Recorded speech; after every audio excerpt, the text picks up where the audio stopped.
자, 이제 지난주에 이제 성경 기초반을 시작하면서 필요한 몇 가지 인트로덕션을 좀 했고요. 본격적으로 이제 성경 기초반 강의는 여기부터 시작합니다. 우리가 40주 그 주제를 좀 얘기를 했는데 중간중간 조금씩 뭐 바뀔 수도 있어요. 오늘 첫 시간 이거부터 바뀐 거죠. 성경을 어떻게 읽을 것인가가 원래 주제였는데 사실 지난주에 그 중에 일부를 조금 했어요. 그래서 그 제목보다는 성경에 대한 기본적인 우리가 또 상식적으로 좀 알아야 될 것들 이런 것들을 좀 살펴보기를 바랍니다. 지난주에 성경을 대하는 태도를 우리가 얘기를 했어요. 우리 예빈이는 부산감이라고 이제 못 들었고, 그래서 그 중에서 핵심은 우리가 성경을 대할 때 하나님을 대하는 것처럼 우리가 대해야 된다. 소설책이나 다른 일반 책을 대하는 것과는 마음가짐이 완전히 달라야 되겠죠. 그죠? 먼저 하나님을 경외하는 마음, 그리고 두려워하는 마음. 우리가 하나님을 예수 그리스도를 통해서 아버지로 우리가 이제 받아들이고 믿잖아요.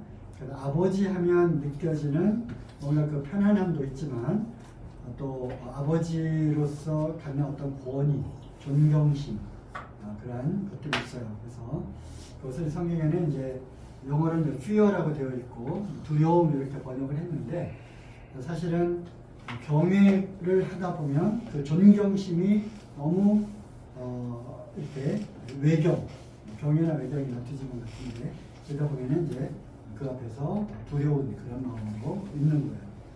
그래서 하나님의 그 높으신 위대하신 존엄성을 생각할 때 두려워 떠는 그런 심정으로 역시 성경도 그렇게 대해야 되겠다.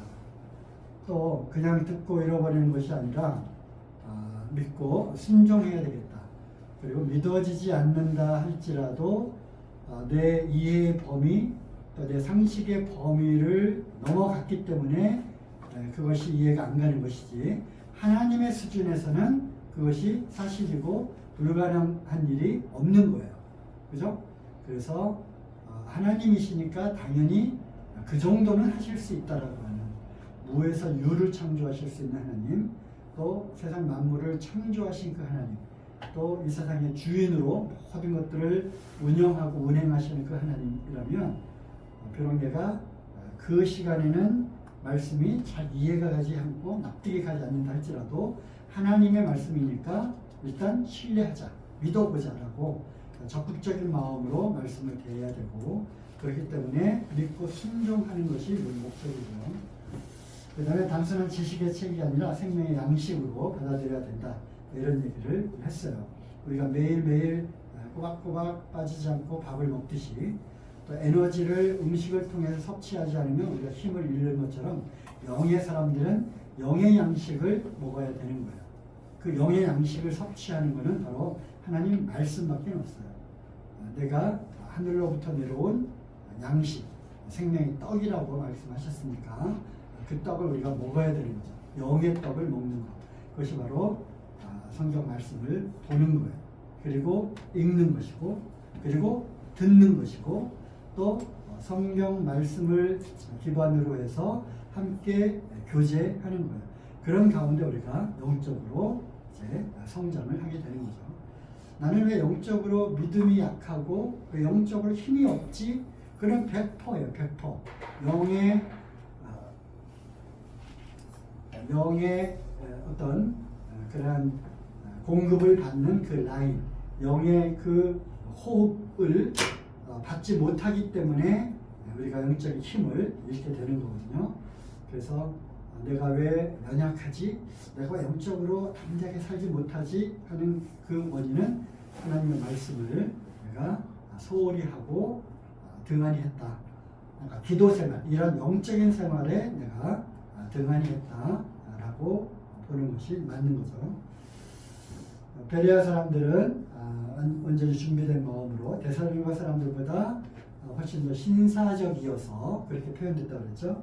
하나님의 말씀을 받아들이고 준비된 마음으로 말씀을 받아들였어요. 우리가 항상 그렇게 되는 거고요. 시편 119편 두 구절 말씀을 통해서 항상 성경을 펼 때마다 이 구절 또는 이 생각이 들어야 되는 거. 이제 하나님 말씀을 펴니다. 저는 정말 우둔해서 하나님이 계시의 정신을 주셔서 지혜의 정신을 주셔서 이거를 알게 해주지 않으면 나는 도저히 까먹느니라. 글자는 읽어도 영의 그 말씀은 내가 알 수가 없습니다. 알려주셔야만 되겠습니다라고 그런 마음으로 성경을 펼 때 그렇게 펴야 되는 거예요. 이런 이야기를 했습니다. 자, 이제 성경의 기본적인 그런 지식 중에서 성경의 구성 전부 몇 권으로 되어 있죠? 66권, 3, 9, 27 더하면 66권 다 아는 거죠. 그래서 구약 39권, 신약 27권, 그리고 또 구분을 하면 율법서, 창세기부터 신명기까지 율법서 5권, 여호수아부터 에스더까지 이스라엘의 그런 역사를 쭉 기록한 역사서, 그리고 욥기부터 시편, 잠언, 전도서, 아가서는 시 형태로 문학적인 그런 시적인 표현으로 표현이 되어 있기 때문에 시가서로 또 구분합니다. 또 이사야부터 말라기까지 선지서 17권이 있고요. 그 중에서 이제 대선지서가 있고 소선지서가 있어요. 그래서 돌발 퀴즈. 대선지서와 소선지서를 나누는 기준은 분량? 응? 분량? 응? 분량. 분량. 맞아요. 이사야, 예레미야, 에스겔, 다니엘 뭐 이런 것들은 양이 많다는 거죠. 그래서 대선지서고, 그다음에 소선지서는 이제 짧은 거예요. 어떤 거는 한 장만 되어 있는 소선지서도 있어요. 다음에 또 이제 나올 거고요. 그리고 뭐 이렇게 사람이 인위적으로 구분한 것이 아니라 예수님도 이런 비슷한 표현을 했어요. 우리가 이제 구분하는 것도 우리에게 주신 어떤 지혜를 따라서 우리가 이제 얼마든지 이렇게 뭐 자르고 나누고 재단하고 분류하고 이렇게 할 수 있는 거죠. 참고로 누가복음 24장 44절 한번 볼게요.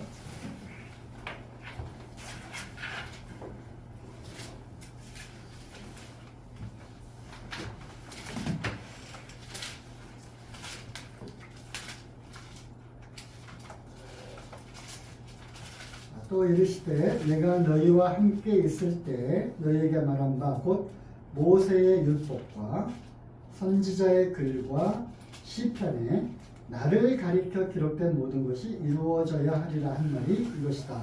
그리고 예수님이 부활하셔서 엠마오로 가는 두 제자에게 나타나셨잖아요. 그러면서 하신 말씀입니다.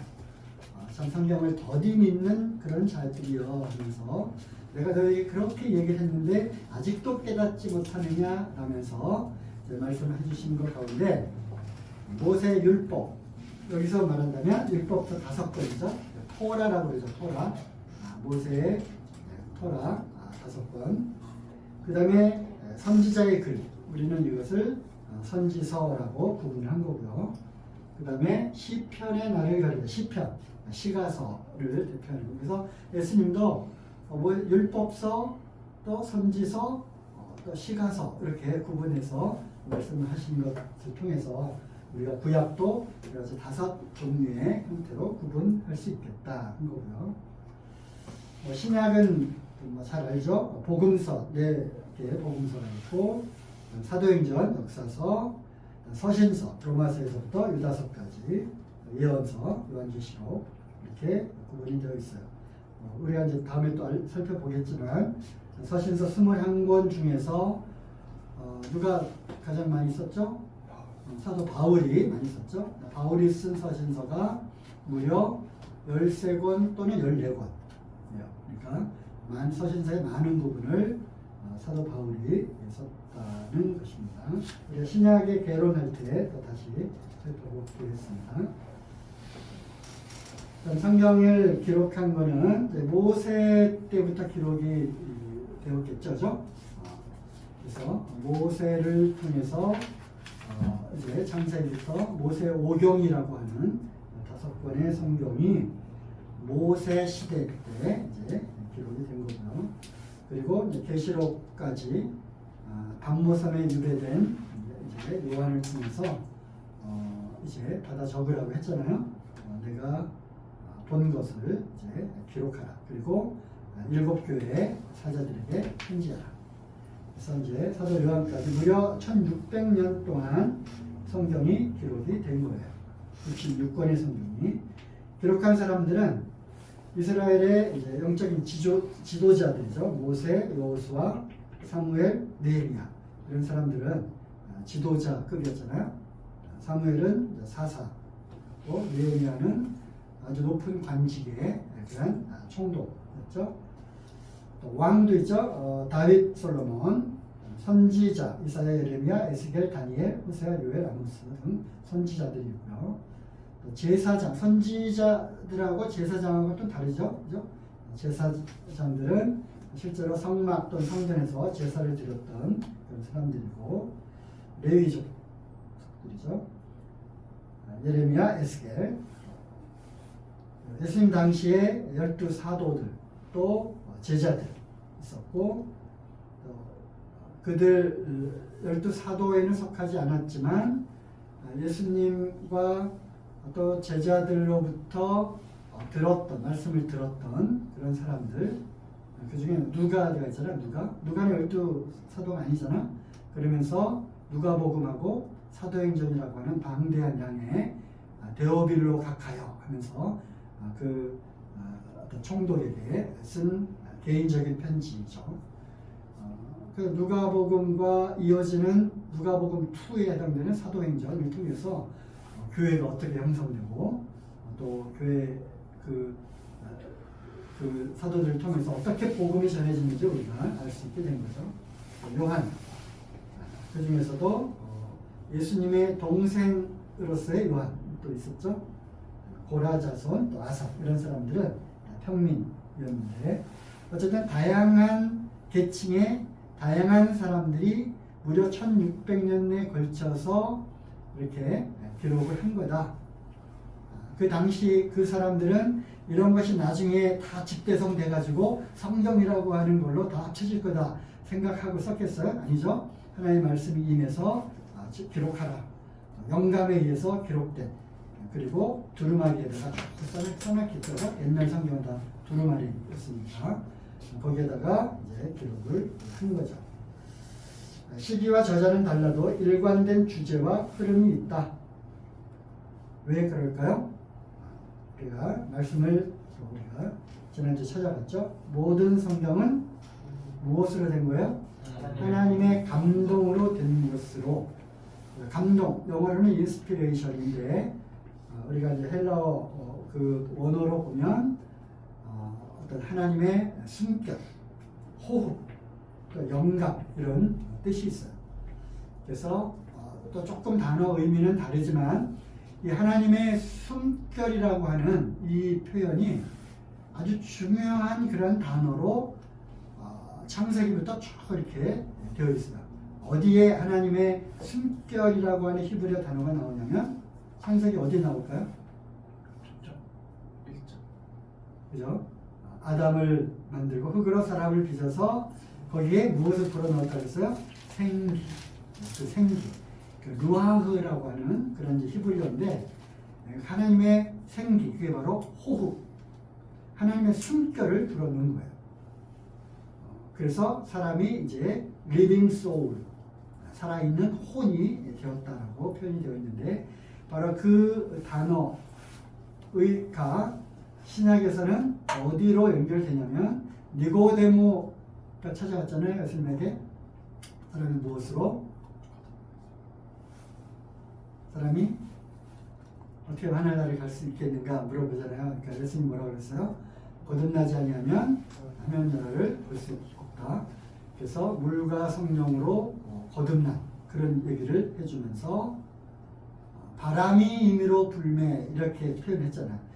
그러면 내가 그 엄마 뱃속으로 다시 들어가야 되겠습니까? born again 해야 된다. 다시 태어나야 된다 그러니까 그런 이제 질문을 할 수밖에 없잖아요. 그 당시에는 영으로 태어난다는 것이 무엇인지 전혀 감이 안 잡혔던 그런 시대였으니까. 그래서 이제 비유로 얘기하잖아요. 바람이 임의로 불매 그 바람, 그게 바로 하나님의 그 생기, 호흡, 영감 이런 것과 같은 뜻인 거죠. 그래서 하나님의 생기, 하나님의 호흡, 하나님의 이 영, 이것이 들어가야만 그 사람이 영적으로 다시 태어나는, 거듭나는 거예요. 그래서 그런 것과 같은 맥락으로 보게 될 때 모든 성경은 하나님의 이러한 영감, 하나님의 호흡, 하나님의 생명력으로 기록이 된 것이다. 내가 이제 우리 민지한테 펜을 주고서 자 받아 써.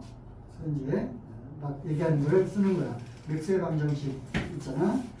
그러면 파라데이 법칙이 있고 이과지만 들어봤을지 모르겠지만 뜻을 잘 모르잖아. 그죠?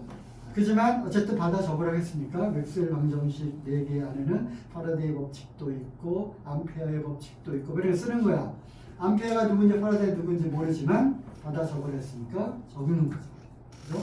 이렇게 해서 나중에 후대 사람들이 이 성경들을 쭉 보니까 성경이 각각 기록한 사람은 다르고 시대도 오랜 시기 동안 기록이 되었지만 일관성 있게 쭉 흘러가는 어떤 흐름이 있다.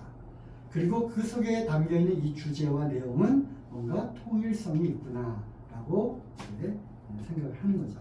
그렇죠?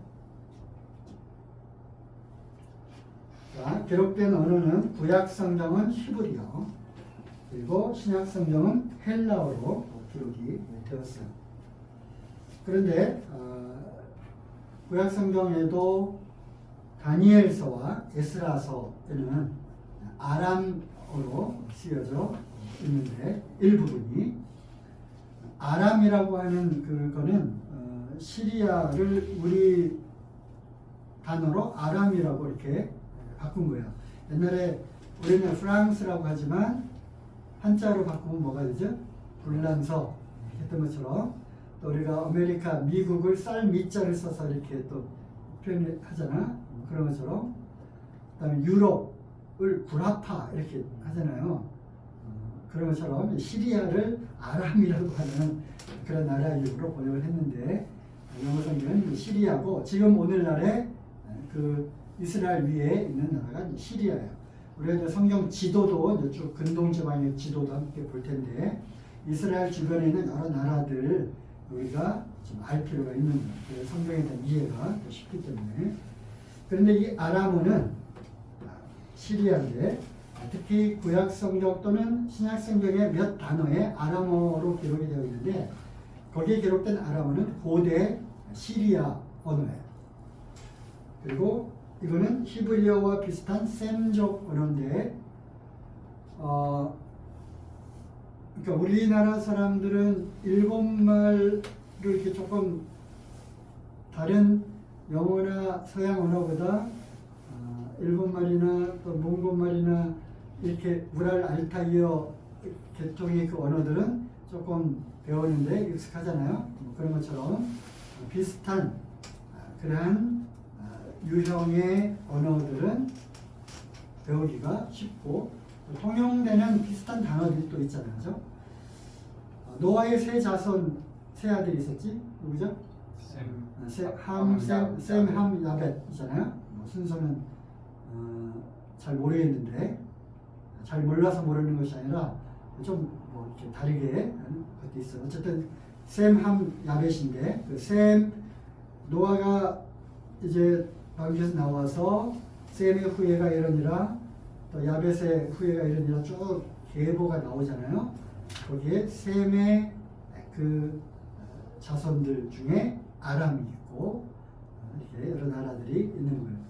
그래서 히브리 언어와 아람어가 비슷하다고요. 그래서 비슷한 셈족 언어이었고 그 다음에 바벨론 포로에서 돌아온 이후에 일상 언어가 되었습니다. 그렇기 때문에 이 아람어는 유대인들뿐만 아니라 근동 지방에 많이 통용되는 언어 중에 하나였다. 신약 성경은 뭐 헬라어로 기록이 되었죠. 그 당시에 예수님 당시에 그리고 그 이후에도 사도들의 시대에도 로마가 지배했었잖아요. 그죠? 우리가 세계 역사도 함께 이제 배워야 되는데 구약 성경과 신약 성경을 따라서 세계사가 또 어떻게 변화가 되는지, 세계의 이러한 정세와 또 제국이 흥망성쇠를 따라서 그 조그만 그 약소국가 이스라엘에 미치는 영향들이 그대로 성경에 또 녹아져 있고, 그 당시 상황과 배경을 알아야 또 성경을 조금 더 쉽게 이해를 할 수가 있는 거예요.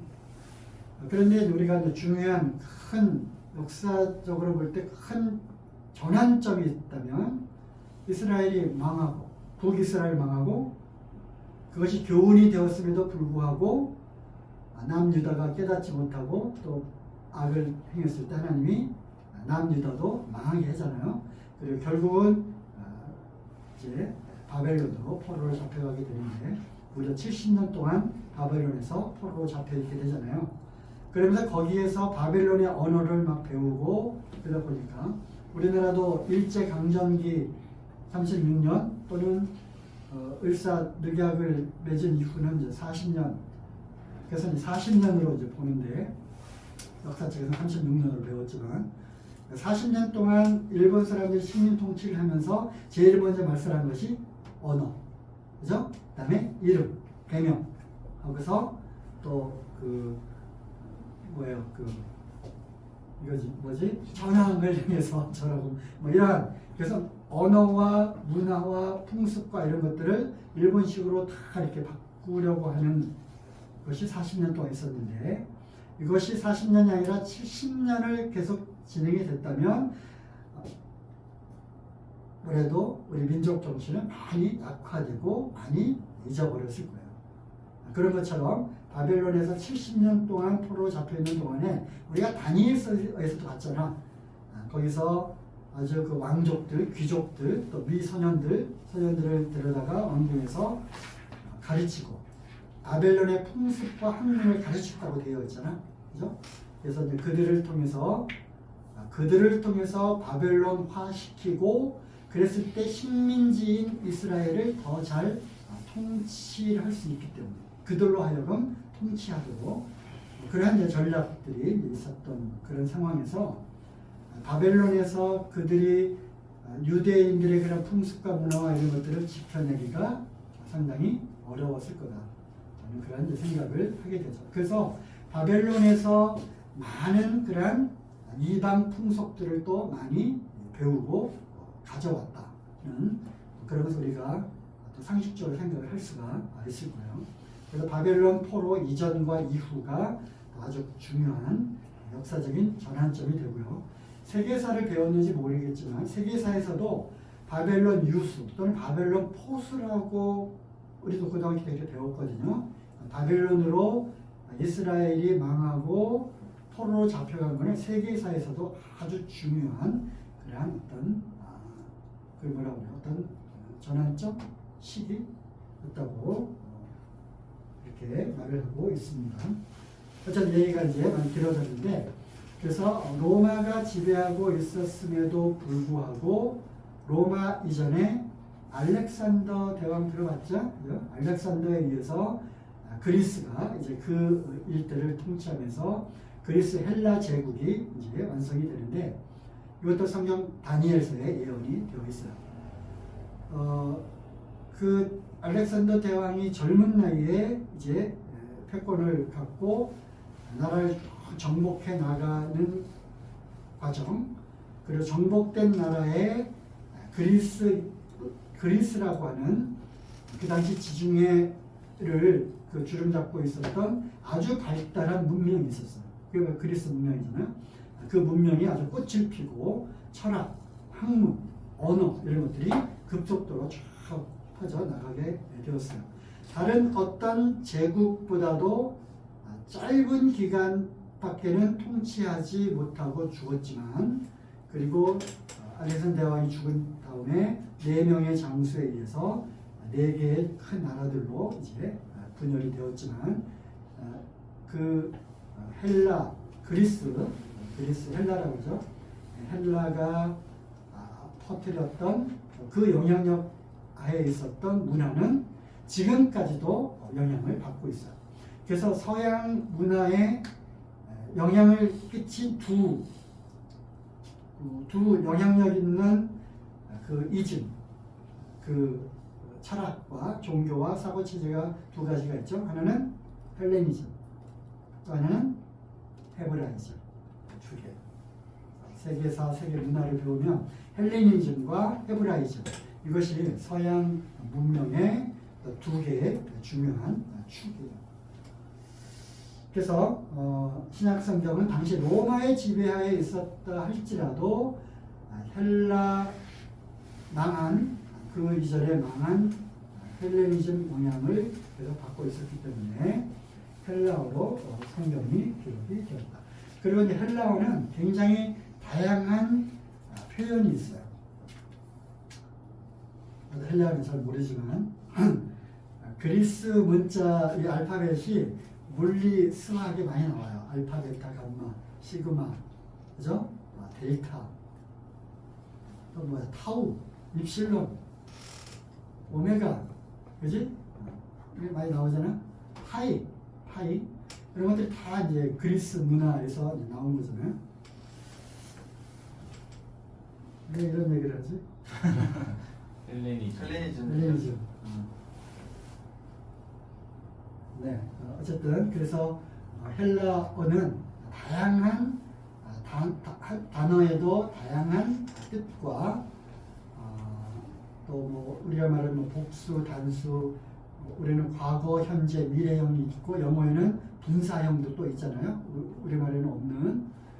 하지만 헬라어는 더 이러한 시제도 굉장히 다양하고 또 단수형과 복수형도 다 다르고 하는 그러한 장점이 있죠. 영어 성경에는 love, charity, 사랑 이렇게 표현되고 우리도 사랑 단어 하나밖에 없지만 우리가 아는 대로 헬라어에는 아가페, 그죠? 아가페, 에로스, 필레오 이러한 같은 사랑이라고 우리도 번역할 수밖에 없는 단어지만 헬라어에는 하나님의 사랑, 친구 간의 우정 관계의 사랑, 남녀 간의 그러한 어떤 에로틱한 사랑 이것이 같은 사랑도 그렇게 헬라어는 다르다. 그래서 그러한 단어가 갖고 있는 그러한 풍성한 뜻. 그래서 아마도 하나님께서 헬라 문화권을 통해서 헬라어를 이렇게 통해서 성경을 기록하게 하신 것이 아닌가 그렇게 생각을 합니다. 미리 자료를 보내줬는데 봤는지 모르겠지만 숙제가 있다는 것을 발견을 했을 거예요. 신약 성경에 아람어는 단어 몇 가지 단어만 남아 있어요. 그리고 왜 이것이 굳이 번역이 안 되고 아람어 뜻을 알지도 못하는 아람어 그 단어가 그대로 남아 있는지 모르지만 어쨌든 아람어로 표현된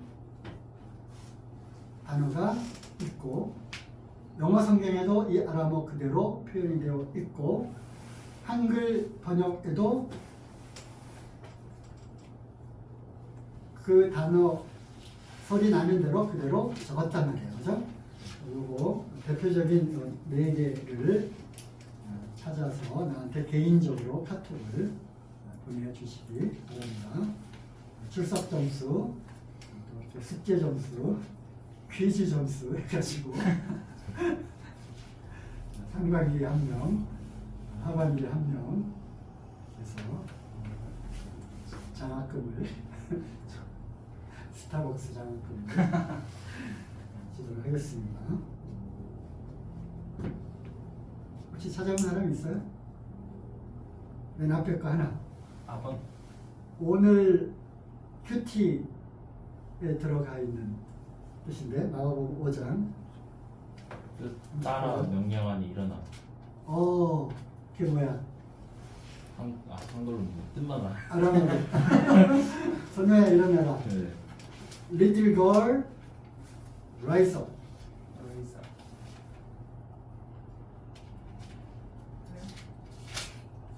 아까 저기 뭐야 감사 시간에 전지현 형제님이 얘기했는데 달리다군. 달리다군 이 아람어예요. 탈리 쿠미, 탈리타 쿠미 이게 아람어예요.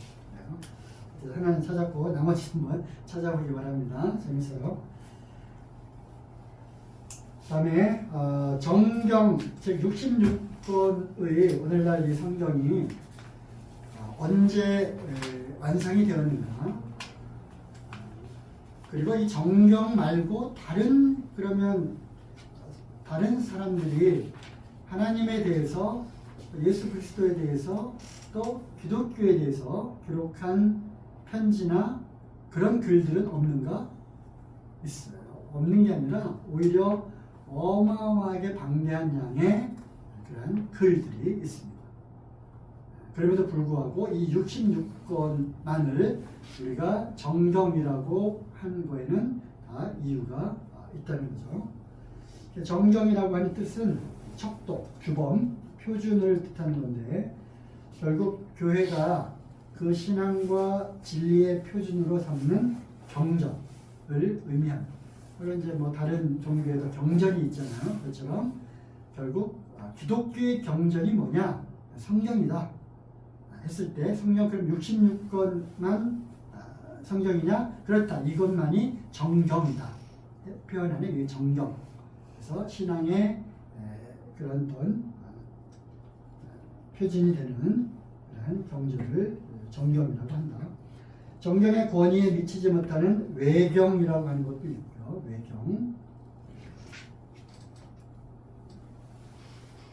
외경 14권의 외경이 있는데, 뭐 다 기억은 못하고요.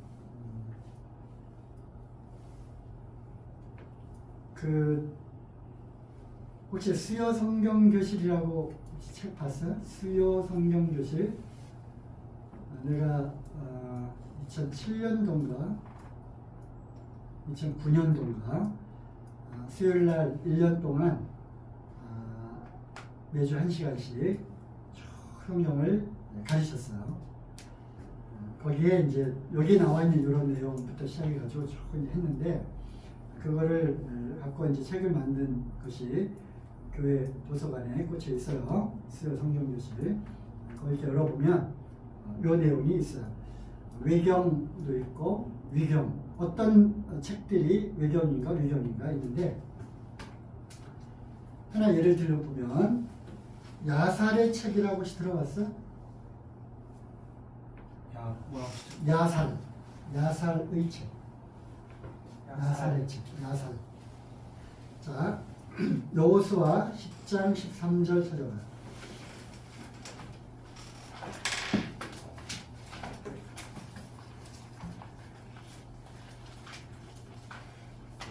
구약에 두 군데 야살의 책이라고 나와 있는데, 여호수아 10장 13절. 태양이 머물고 달이 그치기를 백성의 그 대적에게 원수를 갚도록 하였느니라. 야살의 책에 기록되기를 태양이 중천에 머물러서 거의 종일토록 속히 내려가지 아니하였다 하지 아니하였느냐 하면서 이제 출애굽한 이스라엘 백성들이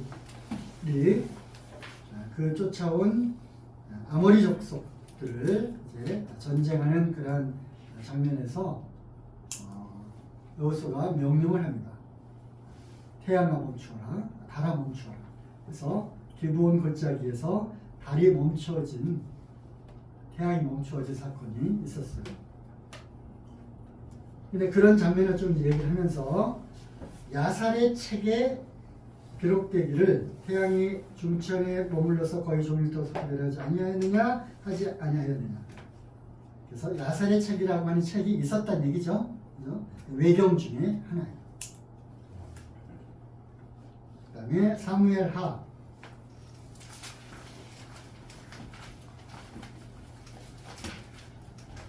1장 17절 18절.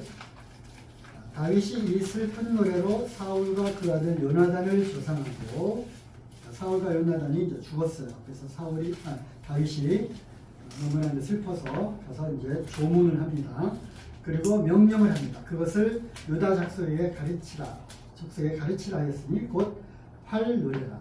야살의 책에 기록되었으되. 그래서 다윗이 사울과 요나단 죽은 것에 대한 애통함 그리고 그 사건을 야살의 책에도 기록되어 있다는 얘기겠죠? 그죠? 그래서 여기서 나오는 야살의 책, 성경은 아니지만 뭔가 이러한 이스라엘 역사와 하나님의 말씀과 이런 것들이 기록된 책이 있었겠죠? 이러한 정경에는 포함되지 않았지만 나름대로 참고할 만한 그런 공부거리가 될 만한 그런 책들이 몇 권이 있는데 그것을 외경이라고 따로 분류를 해놨어요. 수백 가지의 책들 중에서 그 다음에 위경이 있는데 이거는 뭐 단어에서 나오는 것처럼 이거는 뭔가 좀 잘못된 그런 뜻도 갖고 있는 거죠. 예를 들면 도마보고 도마가 직접 썼는지 아니면 도마의 제자가 썼는지 모르지만 마테마가 누가 요한복음 말고 도마복음이라고 하는 것도 있어요. 그런데 그 내용이 이거는 뭔가 그럴듯한 많은 것들이 사실로 기록되었지만 또 적지 않은 부분에서 뭔가 이건 좀 이상하다라고 하는 것들이 많이 포함되어 있는 이거는 가짜다. 그래서 위경으로 분류되어 있는 책도 있어요. 바나바서 들어봤어요? 바나바서 그럴듯하잖아, 그지? 사도 바울과 함께 했던 바나바가 보낸 서신 뭐 이런 것들이 있는데 그걸 보고서 물론 우리가 참고할 만한 것들이 있지만 이거는 정경에 들어있지 않은 책이다. 내가 옛날에 도마복음을 본 적이 있어요. 학생 청년 때, 대학교 때. 성경을 통해서 도마복음을 본 것이 아니라 뭔가 다른 유형의 어떤 종교적인 서적, 종말론적인 서적, 동양 철학의 그런 서적들 이런 걸 자꾸 보다가 어떻게 보니까 거기까지 이제 왔는데 그 당시 몰랐죠. 내가 성경을 한 번도 본 일이 없었으니까 보병궁 복음이라고도 하고 도마복음이라고 하는 것이 있는데 12 그 무슨 별자리가 있잖아. 별자리에 따라서 뭐 설명이 되어 있고 거기에 무슨 얘기가 나오냐면 예수님이 어린 시절, 응? 예수님 어린 시절에 대한 기록이 많지 않잖아요. 그래서 한간에 계룡산 학파들, 내가 거기에 이제 좀 빠졌었지. 계룡산의 그런 것들, 동양 철학, 서양 뭐 이상한 거 그 믹스가 되어가지고 이상한 정감록이니 무슨 뭐 천지 개벽하는 개벽, 후천 개벽 이런 책들 뭐 있어요. 여기 보면 그런 맥락에서 예수님이 어린 시절에 저기 티벳 어디 가가지고 돌을 닦았다라고 하는 그런 내용들이 들어있는 거예요. 그래서 거기서 돌을 닦고 그러니까 인도의 한 왕이 거기서 나와가지고 돌을 닦아서 석가모니가 된 것처럼 예수라고 하는 사람도 역시 티벳에 와서 승려로부터 이렇게 돌을 닦고 득도해가지고 그리스도라고 하는 법명을 받아갖고 왔다 하는 이러한 내용들이 있는 거예요. 성경을 내가 알기 전 여러 가지 그런 접하게 막 이렇게 했던 시절에 그런 것들이 쏙 이렇게 믿어질 수도 있겠죠, 그죠? 이런 것들은 아주 위험한 그런 책이라는 위경. 옛날에는 그런 거를 또 믿음이라고 그런 것들을 받아들였던 그런 때도 있었어요. 중학교 때, 고등학교 때 무슨 책을 봤냐면 요즘 미디어, 영화에 많이 나오는 그런 주제. 외계인 억내설을 믿었던 거예요. 그래서 외계인이 아주 문명이 발달된 그 외계 행성에서 행성이 침략을 받았든 아니면 이제 행성이 이제 파괴될 위험에서 우주선을 가지고 이제 떠난 거죠. 자기네와 똑같은 비슷한 환경에 파란 그 별을 보고 찾아온 게 바로 지구였고 가보니까 원숭이와 코끼리와 그런데 자기네들 DNA와 가장 유사한 원숭이다.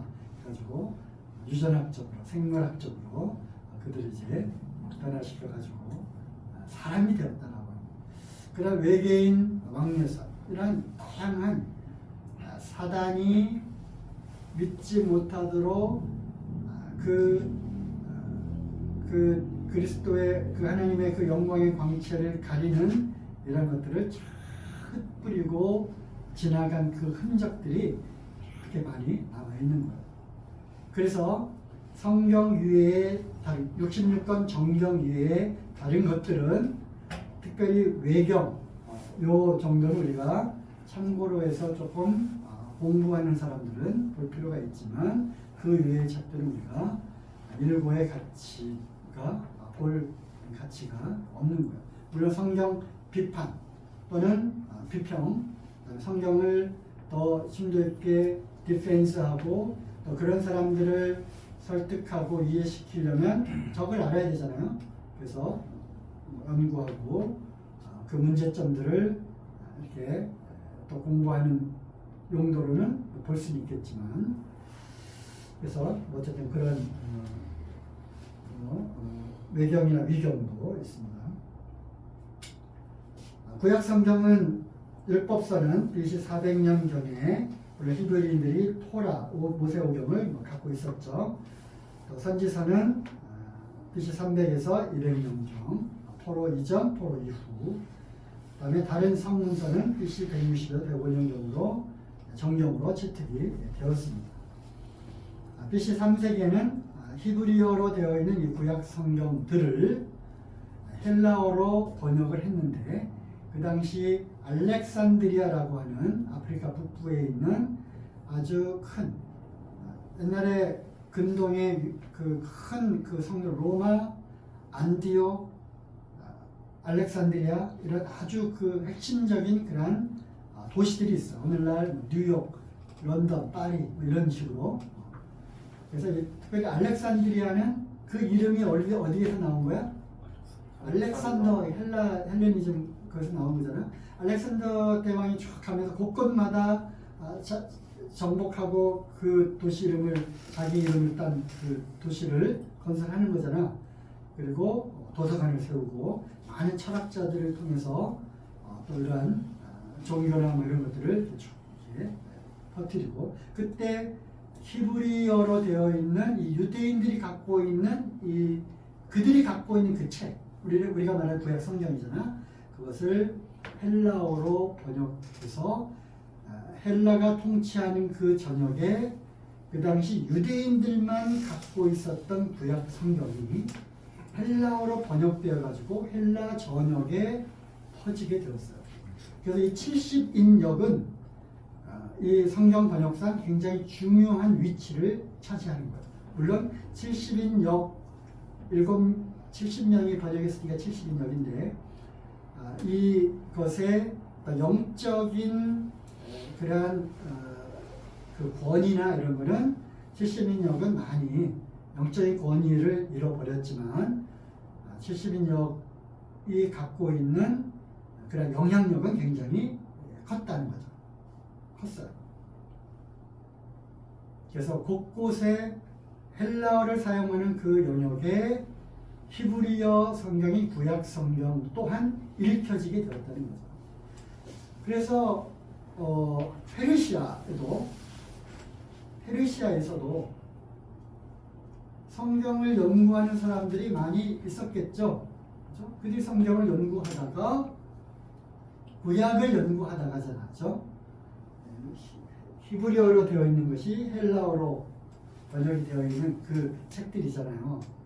그러다가 어느 날 그들이 기다리던 메시아가 혹시 저 별이 그 사인이 아닌가 해서 찾아온 거잖아요.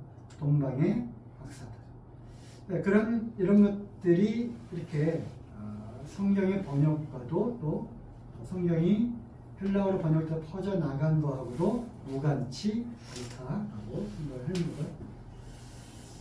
그리고 이제 이 구약 성경이 많은 구약 성경이 있었지만 39권이 어떻게 추려지고 그것이 정경이라고 인정을 받게 되니까 예수님 당시는 AD잖아. AD가 시작되는. 예수님 자신도 구약의 많은 부분들을 인용해서 말씀하셨고, 그다음에 우리가 아까 찾아봤잖아요. 모세의 율법과 선지자의 글과 시편에 나를 가르쳐 기록된 것들, 즉 구약 성경들을 너희들이 보고 있지 않았느냐? 그 구약 성경의 그 주제와 핵심이 뭐냐? 나를 가르쳐 그렇게 된 것이다라고 예수님이 얘기를 해주신 거잖아요. 그죠? 그래서 예수님도 이미 유대인들이 갖고 있었던 그 39권의 그 구약 성경을 인정을 하신 것이 아닌가 이렇게 보고요.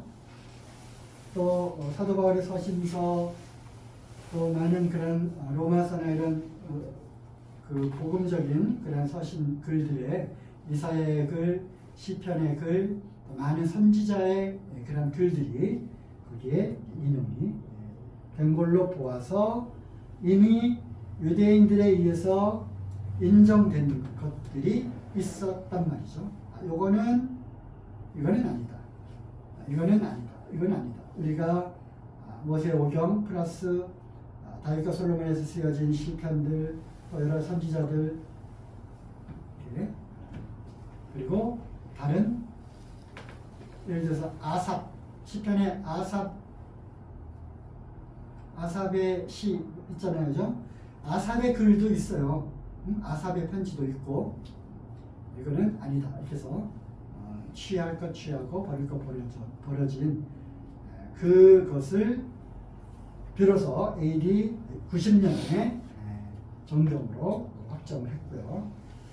참고로 카톨릭 성경에는 15권의 구약 외경 중에서 12권을 정경으로 인정을 하고, 구약 외경 12권 신약, 이게 카톨릭 성경입니다. 지금도 카톨릭 성경은 외경이 포함되어 있어요. 그렇죠? 우리는 개신교에서는 그거는 정경이 아니다라고 이렇게 이야기하는 거죠. 신약 성경은 더 이제 논란이 이제 많이 됐잖아요. 아까 얘기한 바나바가 쓴 편지, 또 도마가 쓴 글들, 이런 것들. 오랜 이제 논의가 있었어요. 계속 이런 소위 우리가 말하는 이제 교회 회의죠. 세계사에서는 이제 종교회의라고 불리는 이런 것들을 통해서 그 당시에 많은 그런 영적인 거장들, 각 모임의 장로들이죠.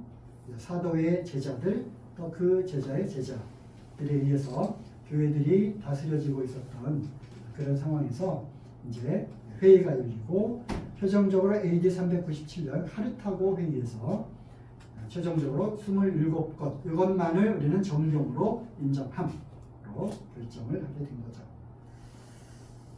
참고로 카페에다가 우리 성경 기초반 그 메뉴가 또 따로 있잖아요. 거기 들어가 보면은 이제 자료들이 계속 올라갈 거예요. 참고 자료들.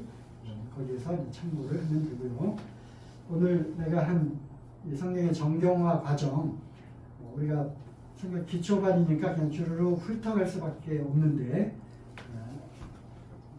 이 내용이 거기에 파일로 올려가 있으니까 한번 참고해서 보기 바라고요. 장과 절의 구분, 이것도 전에는 그냥 쭉 편지니까 두루마리에다 쭉 기록한 거잖아요.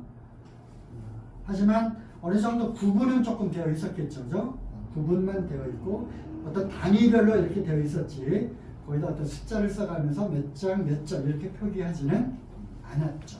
그렇죠? 그러다가 쭉 이러한 66권의 성경을 이렇게다가 인쇄술이 발달하고 또 프린트를 하고 책이 만들어지면서 11세기에 장으로 구분하는 것이 나왔고, 그것을 받아들여서 그 다음 단계, 그리고 절까지 1560년대 제네바 성경이라고 하는 성경을 출판하면서 거기에 아라비아 숫자로 오늘날 장과 절 형태로 표기가 된 것입니다. 구약 몇 장 몇 절, 신약 몇 장 몇 절 이렇게 참고하시고요. 베드로서 2장 21절 예언은 언제든지 사람의 뜻으로 낸 것이 아니요 예언, 하나님 말씀이잖아요. 오직 성령의 감동하심을 입은 사람들이 아까 영감 얘기를 했잖아요. 인스피레이션. 성령의 감동하심을 입은 사람들이 어떻게 해요? 하나님께 받아서 말한 것이다. 예언, 계시를 따라서 하나님이 나에게 지금 계시를 하신다. 이것을 직통계시라고 했잖아요. 직통계시. 그래서 계시 하나님의 말씀이 내게 지금 임하고 있습니다. 임하고 있습니다고 말씀을 선포했어요. 그 선포된 말씀을 이제 필사하는 거죠. 적었어요. 그래서 말한 것을 그대로 적었어요. 또 느헤미야서를 보면은 느헤미야에게 하나님이 받아 적으라라고 했거든요. 근데 느헤미야가 계속 뭐 이상한 얘기를 하니까 이제 잡히고 구금당하고 채찍에 맞고 그러면서 성경책을 뺏겨서 불태워졌습니다. 그랬더니 하나님이 다시 느헤미야에게 말씀을 주시는데 느헤미야가 바룩이라고 하는 자기 제자 겸 수종들이던 바룩을 통해서 하나님의 말씀 내게 임한다. 너 받아 적어라. 하고서 바룩이 글을 씁니다. 그렇게 해서 느헤미야서가 완성이 되는 거죠.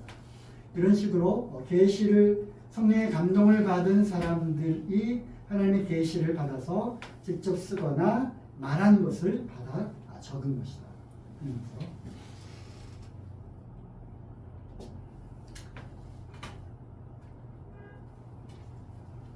자, 어떤 성경 번역본을 봐야 할까?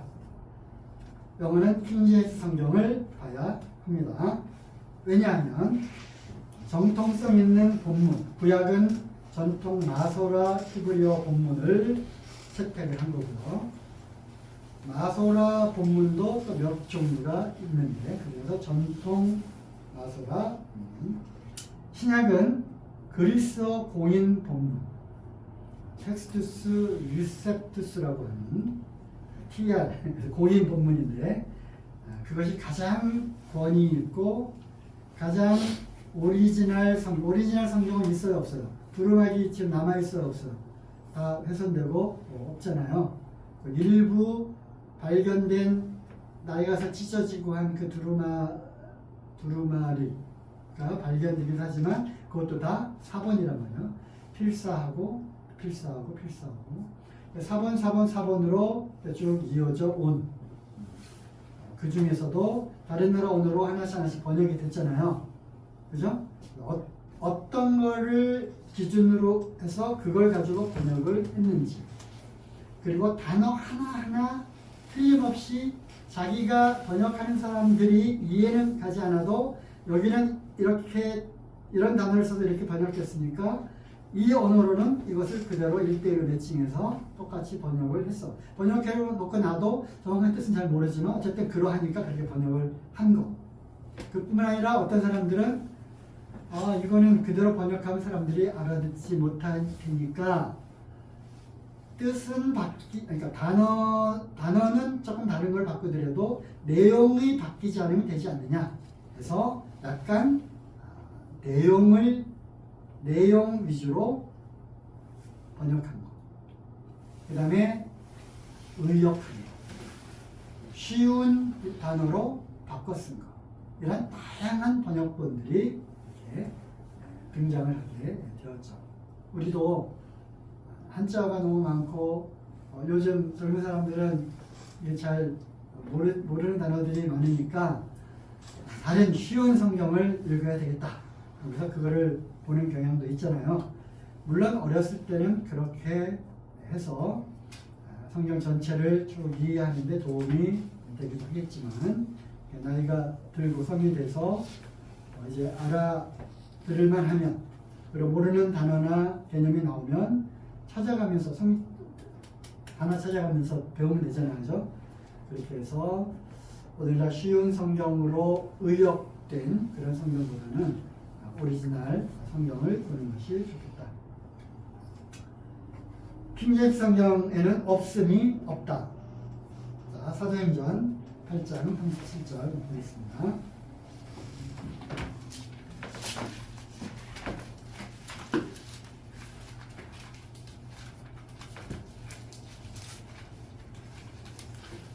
사도행전 8장 37절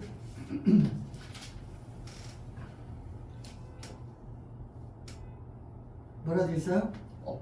가로 열고 없음 가로 닫고 그 밑에 주석을 보면 어떤 사본에 빌립이 가로되 내가 마음을 온전히 하여 믿으면 가하니라. 대답하여 가로되 내가 예수 그리스도께서 하나님의 아들인 줄 믿노라. 그랬더니 병거를 멈춰라. 내시가 빌립과 함께 내려가서 거기서 뭘 받았어요? 침례를 받았잖아요. 사도행전에서 얼마나 중요하고 의미 있는 구절이에요. 그죠? 근데 왜 개역 성경에는 이것이 없을까? 그 뿌리의 뿌리를 거슬러 올라가면 결국 성경 번역하는 과정에서 어떤 거를 근거로 해서 번역을 했느냐 합니다. 그 근거가 된 성경에는 있지만 번역하는 과정에서 그거를 의도적으로 빼먹은 것도 있다는 거예요. 어떤 성경이? 카톨릭 성경이 그렇다는 거예요. 카톨릭에서 채택해서 변질된 그러한 성경들은 다 요 구절이 없음 또는 다르게 되어 있는 거죠. 왜 그랬을까? 당시 카톨릭은 유아세례 날 때 너네 이제부터 카톨릭 저기다 물로 딱 찍어가지고 세례를 주잖아요. 유아세례. 그리고 카톨릭의 교리에 복종해야 된다고 하는 또 그 안에서 살아야 된다고 하는 거를 거기다 딱 이제 세월하고 딱 채우는 거잖아요. 유아세례는 성경적이 아니다라고 이렇게 거절했던 사람들은 무자비하게 잡아다가 죽였어요. 뭐 하나 때문에 나는 유아세례가 성경적이지 않습니다라고 말하는 사람들은 무조건 카톨릭에 저항하는 세력들이다. 그래서 프로테스탄트 저항이라고 하는 단어가 여기서 나온 거잖아요. 그래서 이제 그 침례교도들이 엄청나게 6천만 명이나 학살이 된 거야. 죽었잖아요.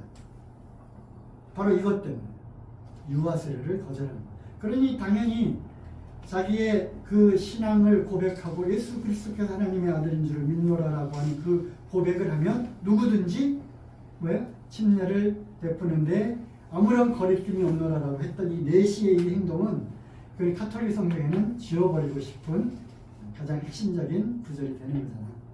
그죠? 그런 식으로 많은 성경들이 번역이 되었지만 똑같은 성경이 아니다. 때로는 의도적으로 변개하고 바꾼 성경도 있다.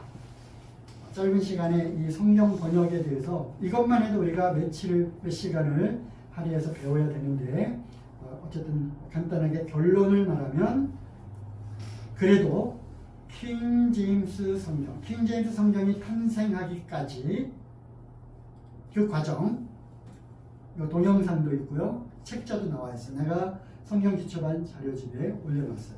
왜 킹제임스 성경이 우수한가? 그리고 킹제임스 성경이 만들어지기까지의 과정. 그 과정은 정말 피의 순교의 역사를 통해서 지켜낸 성경이 바로 킹제임스 성경입니다. 그래서 NIV 킹제임스 성경이 영어가 표현이 어려우니까 좀 쉬운 나도 영어도 좀 같이 배우면서 하려고 하는데요. NIV 어때요? NIV는 지극히 킹제임스 성경으로부터 너무나도 많은 영적인 곳에서 너무나도 많이 멀어져 있는 성경이고요. NAS도 마찬가지. 그럼 뉴 킹제임스 버전은 괜찮아요? 뭔가 킹제임스 버전을 현대어로 바꾼 그런 느낌이 들잖아. 뉴 킹제임스 버전도 번역을 한 그 기본이 근거가 되는 성경이 다른 계통의 사본들로부터 따로 번역된 것이지 킹제임스 성경을 현대어로 바꾼 게 아니다. 그래서 차라리 조금 현대어적으로 바꾼 성경을 보고 싶으면 ESV를 보라. 킹제임스 성경 간단한 몇 가지 그 변화 규칙만 알면 그렇게 어렵지 않습니다. 오히려 킹제임스 성경은 아이들, 학생들 수준에 맞는 단어로만 구성이 되어 있습니다. 킹제임스 성경의 우수성을 보면은 여러분들이 또 이해할 수가 있는데, 이제 뭐 시간이 이제 많이 가고 있기 때문에 이 정도로 하고요. 그러면 우리 한글 성경은 뭘 보면 좋겠느냐?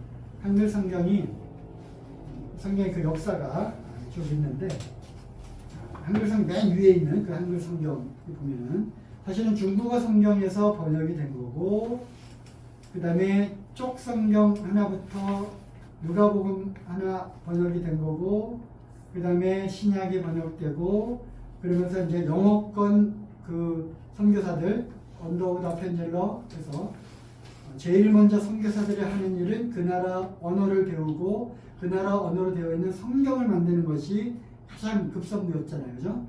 그래서 이들이 같이 합세해서 그 전에 중국어 성경에서 번역된 것 플러스 영어 성경들을 갖고 같이 비교하면서 이제 드디어 오늘날 성경이라고 하는 것이 나온 게 1961년 성경전서 개역 한글.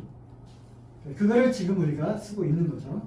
근데 너무 이게 오래됐고 현대 이 맞춤법, 띄어쓰기, 표현법과 너무 다르다해서 얼마 전이라는 게 그거 몇 년입니다. 1998년이죠. 개역 개정으로 한번 개정을 했는데 그 당시에 많은 얘기가 있어요. 개역 개정 역시 너무나 오류가 많다. 그래서 우리 잠실교회 기혼 형제님들 교제할 때도 우리가 개역 개정을 쓸 거냐 말 거냐로 또 한번 토의를 한 적이 있어요. 그때 내가 이제 자료를 쭉 가지고 이제 분석을 했는데, 그렇다면 어떻게 할 거냐? 개역 한글은 이제 절판된다고 한다. 이제는 개역 개정으로 다 바뀌게 되는데, 그리고 개역 개정이 문제가 개정이 됐다 하더라도 문제가 있는데 계속 이걸 쓸 거냐? 해서 이제 논란이 된 적이 있어서 그때 대안으로 나온 것이 차라리 우리가 킹제임스 성경을 번역한 한글 흥정역 성경을 쓰면 어떻겠느냐라는 얘기도 나왔어요. 뭐 공론화되진 않았지만 저하고 이제 김기훈 형제님하고 김영 경제님들은 이제 킹제임스 성경의 한글로 번역된 것들을 보아왔기 때문에 이것이 비교적 잘된 번역이다 생각을 해서 킹제임스 성경을 한글로 번역한 몇몇 교회와 단체들이 있어요. 있고 제가 그 번역된 책들을 다 갖고 있거든요. 좀 비교해 보면서 봤을 때 그래도 그리스도 예수 안에 우리 알죠? 국민문제 그리스도 예수 안에 정동수 목사님이 인하대학교 기계공학과 교수예요. 그런데 이제 목사를 하고 지금 목회를 하고 있거든요. 그분 그 그룹에서 번역한 그리스도 예수 안에 이거를 추천을 합니다. 그런데 뭐 지금 당장 그걸 바꿀 거냐? 그렇지 않고 같이 요즘에는 그 성경 앱이 있으니까 그걸 보면서 같이 비교해가면서 지금 개역 한글 같이 보면서 킹제임스 성경 흥정역 번역된 거 같이 보면서 영어도 같이 보면서 이렇게 공부를 해 나가면 좋을 것 같습니다. 혹시 그 킹제임스 버전 번역본 볼 수 있는 앱도 따로 있나요? 따로 있어. 알려줄게. 나중에. 요즘에는 많이 있어요. 네. 그래서 나도 이제 성경이랑 앱 있어요. 저도 성경 쓰고 앱이 이렇게 보면 이제 카테고리가 이제 성경과 교회에 들어가면 여기 뭐 다른 성경 앱들이 많이 있어요.